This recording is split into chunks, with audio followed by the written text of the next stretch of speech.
کراچی کے علاقے ملیر میں ایک ایسا قبرستان موجود ہے جو بلوچوں کے مقبرے کے نام سے اپنی شناخت رکھتا ہے۔ 100 ایکڑ اراضی پر محیط یہ تاریخی قبرستان ہاشم جوکیو گوٹ میں واقع ہے۔ یہاں تقریباً 600 سے زائد پکی اور سینکڑوں کی تعداد میں کچی قبریں 700 برس سے موجود ہیں۔ بلوچ قبروں کے حوالے سے سب سے زیادہ خوبصورتی بلوچ قبرستان میں پائی جاتی ہے۔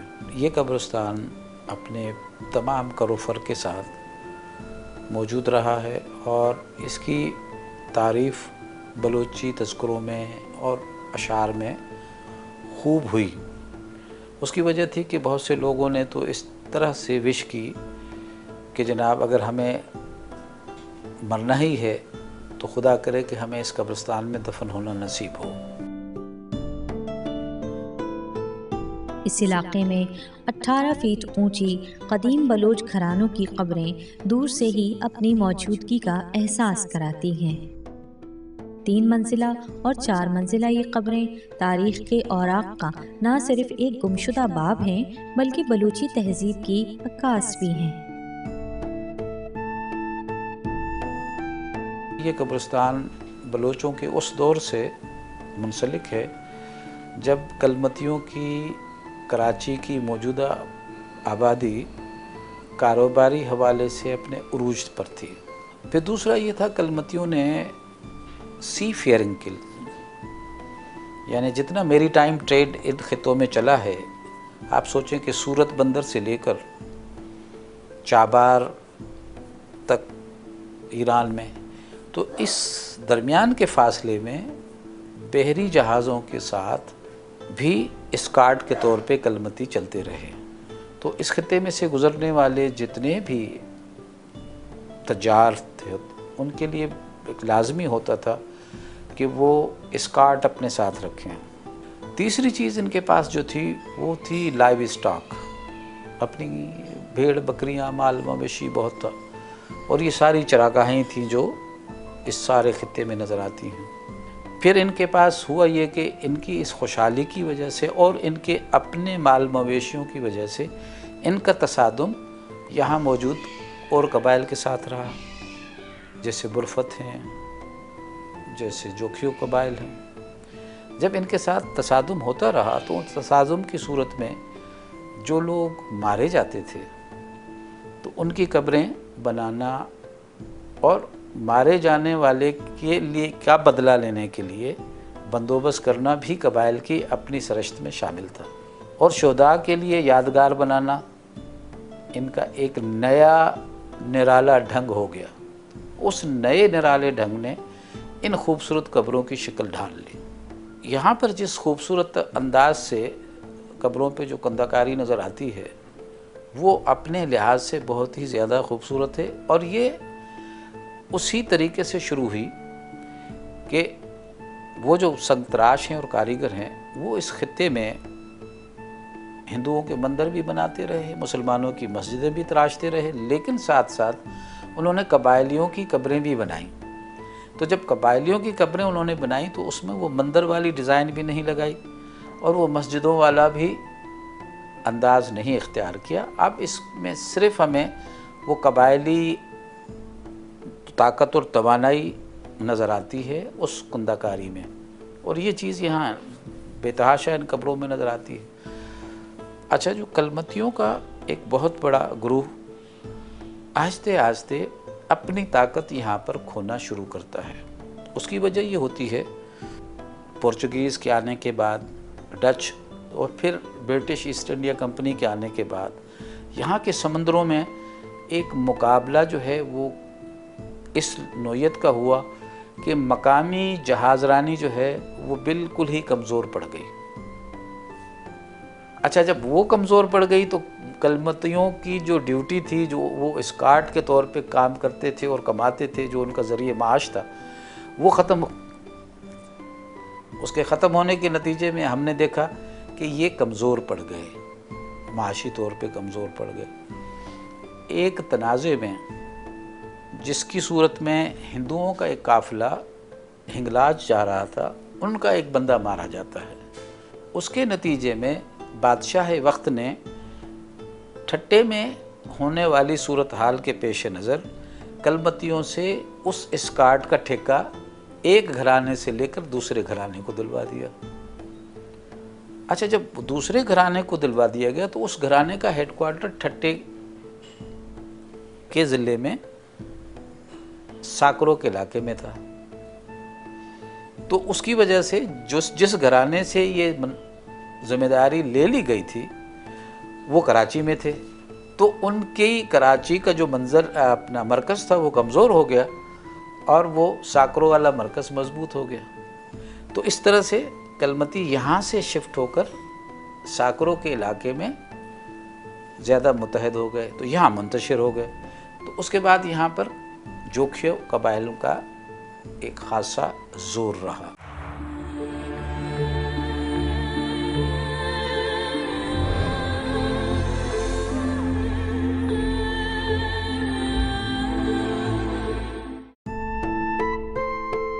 تحقیق سے معلوم ہوا ہے کہ بلوچ قبرستان میں صرف بلوچ کلمتی قبیلے کے سرداروں، ان کے غلاموں سمیت قبیلے کے دیگر لوگ دفن ہوئے، اس لیے یہاں سرداروں اور امراء کی قبریں جیومیٹریکل طریقے سے اہرامی طرز پر بنوائی گئیں۔ قبروں پر بنے نقش و نگار سے ان کی شناخت کو یقینی بنایا گیا۔ لیکن بلوچ قبرستان میں ایک اور نئی روایت ڈلی کہ وہاں انہوں نے پلیٹ فارم بنا کے ایک چبوترا بڑا بنا کے اس کے اوپر قبر قائم کر دی، جس کی وجہ سے اس کی اونچائی اور بڑھ گئی۔ اور بسا اوقات آپ نے دیکھا ہوگا کہ دو چبوترے بنے ہوئے ہیں، کہ چبوترے کے اوپر ایک چبوترا ہے اور اس کے اوپر قبر ہے۔ تو اس طرح یہ 18 فٹ تک بھی اونچی قبریں ہمیں نظر آتی ہیں اور یہ خاصی خوبصورت ہیں۔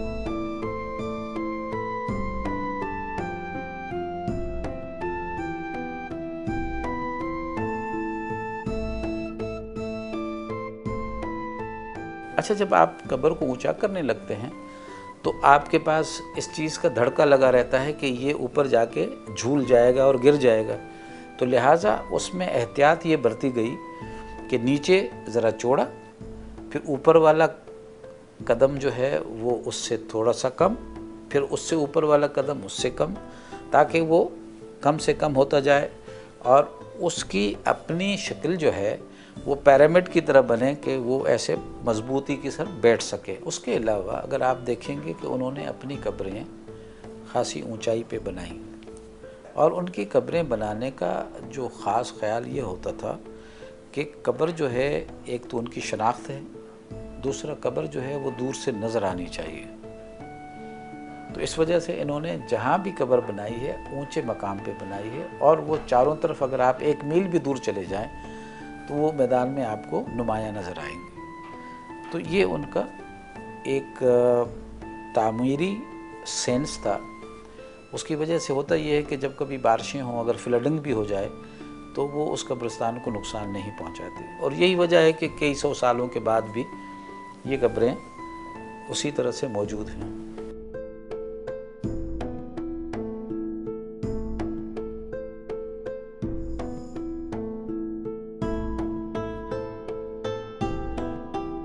یہاں عورتوں کی قبروں پر زیورات اور بچوں کی قبروں پر پالنے کے نقوش بنائے گئے۔ یہاں عورتوں کے جو پازیب ہیں، زیور ہیں، وہ آپ کو نظر آئیں گے، اور عورتوں کے جو ڈریس ہے، بلوچی ڈریس ہے، یہاں اپنا برفتوں کا ڈریس ہے، جوکیوں کا ہے، یہ ساری چیزیں ان لوگوں نے پوری تاریخ، پوری تہذیب ان پتھروں میں ہمارے لیے چھوڑ دیا۔ اب ہمارے سمجھ کی بات ہم کتنا سمجھتے ہیں ان کو۔ یہاں پر صرف خوبصورت کندہ کاری نظر آئے گی، جو ٹرائبل ڈیزائنیں ہیں وہی ڈیزائنیں ملیں گی جو اکثر و بیشتر یہ قبائلی اپنے قالین بنتے ہیں، اسی طرح کی باتیں ہیں۔ یہ ایک خاصا مہنگا کام تھا اور یہ لوگ اس قسم کا خرچہ اٹھا رہے تھے۔ سرداروں کی قبروں کی شناخت تاج کے نشان سے کی گئی۔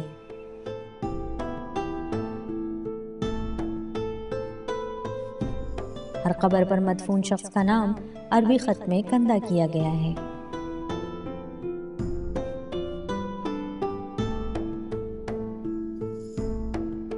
زیادہ تر سرداروں کی قبریں ہیں. جو ملک طوطا ان کا سردار تھا اس وقت اس کے بیٹے ہیں. اس کے علاوہ جو ببرانی ٹرائب ہے کلمتیوں کا ان کا ایک سردار یہاں دفن ہے. اس کے علاوہ ان کے بہت سارے بہادر ہیں جو اس وقت کے جو اب رمزیہ جو شاعری ہے اس میں ان کے نام ہیں, وہ پوری ایک ڈیٹیل ہے ان کی شاعری میں, وہ یہاں دفن ہے. ملک اسحاق ہے, ملک ابراہیم میں اب جائیں گے ان کے نام لکھے ہوئے. زیادہ تر اکثریت جو ہے وہ سردار فیملی ہے ان کی. ان کے پاس پیسے تھے, غریبوں کے پاس وہ تھے نہیں.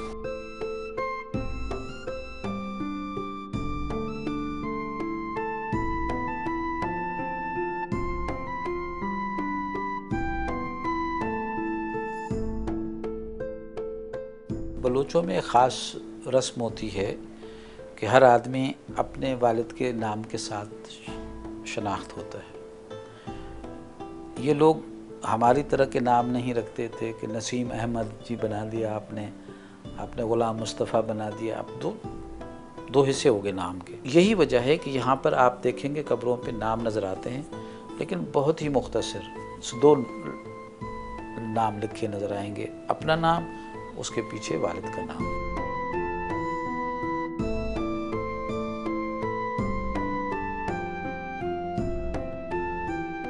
ان میں سے بعض قبروں پر مینا کاری کا عمدہ کام کیا گیا.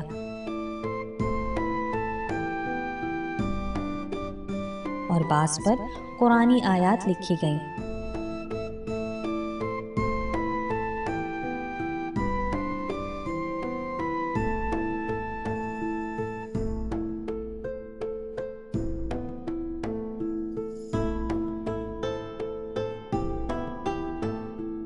ہر قبر کے درمیان مناسب فاصلہ بھی رکھا گیا. یہی نہیں بلکہ یہاں اہم لوگوں کی قبریں 4 دیواری کے اندر موجود ہیں جو مریدوں کی قبریں تصور کی جاتی ہیں.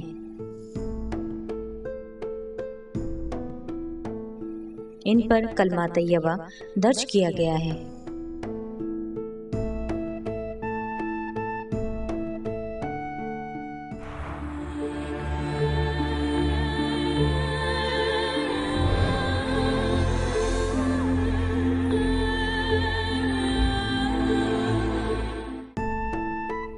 یہ متناسب قبریں قطار در قطار پٹی کے طرز پر عمدہ نقش و نگاری اور ماہرانہ سنگ تراشی سے مزین ہیں.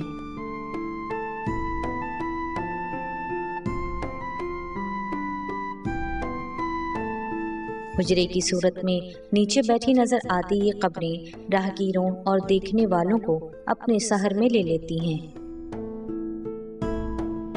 22 سال بعد جب میں دوبارہ کراچی آیا ہوں تو بس میرا دل کیا کہ میں جاؤں میمن گوٹ کے اس علاقے میں اور میں جا کے یہ دوبارہ دیکھوں. پہلے یہ بالکل بنجر تھا یہ علاقہ, اور مطلب ابھی تو پھر اس کی باؤنڈری وال بنی ہوئی ہے, اس وقت نہیں تھی. ابھی یہ روڈ جو جا رہا ہے یہ کنکریٹ ہو گیا ہے. اس وقت تو یہ گرے بھی تھے, ٹوٹے ہوئے بھی تھے کئی سارے, ٹھیک ہے نا. تو میں اس وقت مجھے تھوڑا سا افسوس بھی ہوا. میں نے کہا یار ہمارا جو آرکیالوجیکل ڈپارٹمنٹ ہے they should have taken care of this. بچوں کو دکھانا چاہیے, ہمارے لوگوں کو پتہ ہونا چاہیے کہ یہ ہمارا ورثہ ہے, ہمارے آباء و اجداد اس میں جو ہے نا Balochi Sindhis they are bred over here. صدیوں پرانی اس فنی تخلیق میں ان قبروں پر کاریگروں کا خوبصورت اور متوازن کام واضح ہے.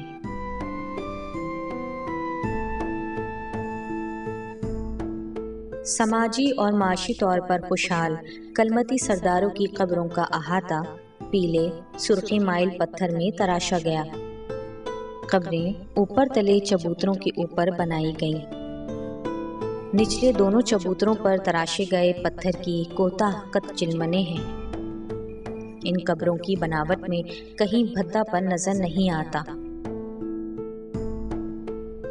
یہ کام جو تھا وہ کاریگر گھرانے کرتے تھے, تو وہ گھرانے ایک چھوٹے قبیلے کی صورت میں موو کرتے رہتے تھے. جہاں ان کو اسائنمنٹ ملتی تھی, جہاں ان کو کام مل جاتا تھا, تو وہاں ایک تقریباً یہ سمجھے کہ 5-8 فیملیز وہاں ٹھہر جاتی تھی. تو یہ جو گلڈ کاریگرز کی تھی یہ ایسی طرح اسائنمنٹس پہ چلتے رہتے تھے, اور کہیں پر ان کو 2 سال بیٹھنا پڑتا تھا, کہیں 4 سال بیٹھنا پڑتا تھا, کہیں 3 مہینے کی بھی اسائنمنٹ تھی. اب اتنے خوشحال طبقے کے پاس جب اس مقدار میں ایک سرپلس آمدنی ہو تو اس کے نتیجے میں کیا نکلتا ہے کہ وہ کچھ نہ کچھ اپنی اس خوشحالی کا کوئی نہ کوئی نمونہ پیش کریں۔ محرابی کمانے، لوح میں کنول کا پھول، سورج، پتیوں، پنکھڑیوں، شاندار پگڑیوں اور تاج کے ڈیزائن کے نقوش سنگ تراشوں نے بڑی مہارت سے تراشے۔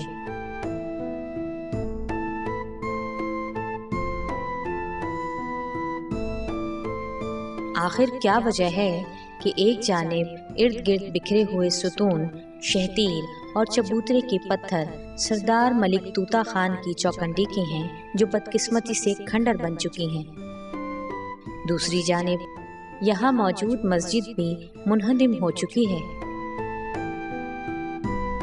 پرانی قبروں کے ساتھ نئی قبریں جگہ بنا رہی ہیں۔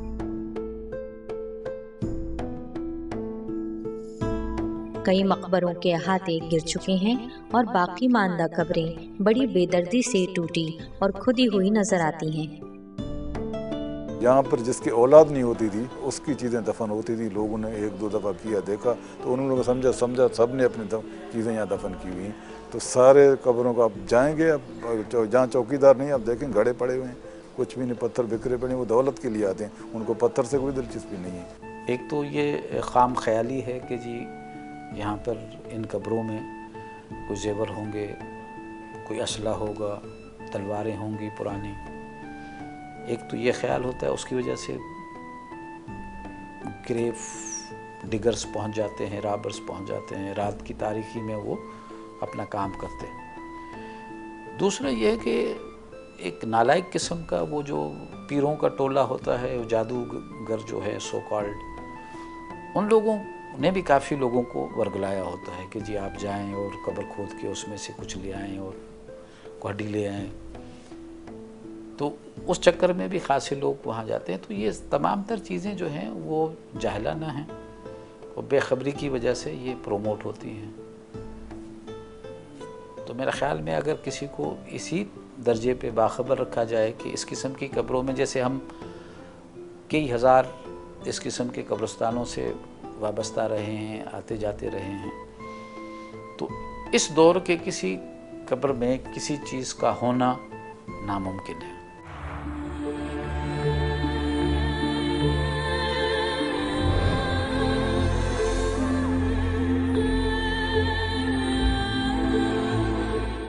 مہر اللہ پچھلے کئی برسوں سے بلوچ قبرستان میں چوکیداری کے فرائض سر انجام دے رہے ہیں۔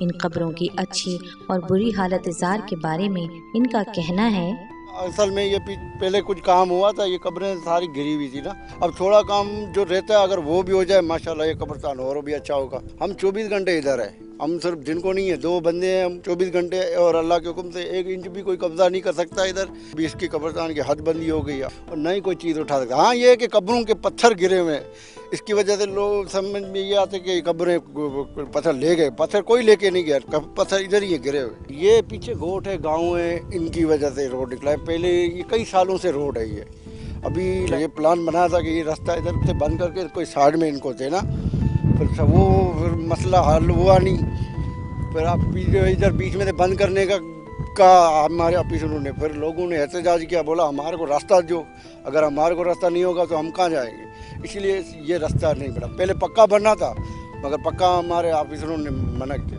جب ہمیں موقع ملا تو ہم نے بھی وہاں سہولتوں کا اضافہ کیا، اور وہاں جو چوکیدار تھے وہ بھی مستقل رہے، موجود رہے، سائٹ پہ رہے۔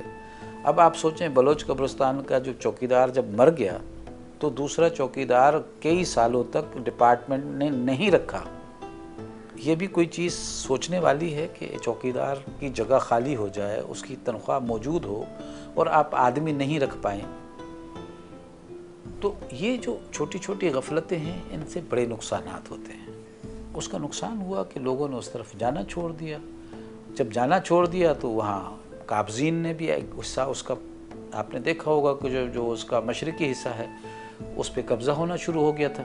ویسے دیکھنے والوں کو یہ ہے کہ یہ ہمارا کلچر ہے، ہماری تہذیب ہے، یہ ہماری تاریخ ہے، اس کو بچانا یہ حکومت سے کی ذمہ داری کے ساتھ ساتھ ہماری بھی ذمہ داری ہے کہ ہم صرف ساری چیزیں حکومت میں نہیں چھوڑیں. حکومت اگر نہیں کر رہی ہے تو ہماری ذمہ داری ہے, ان ٹرائب کی ذمہ داری ہے جن کے آبا و اجداد یہاں دفن ہیں, ان کے پاس آج بھی بہت سارے پیسے ہیں.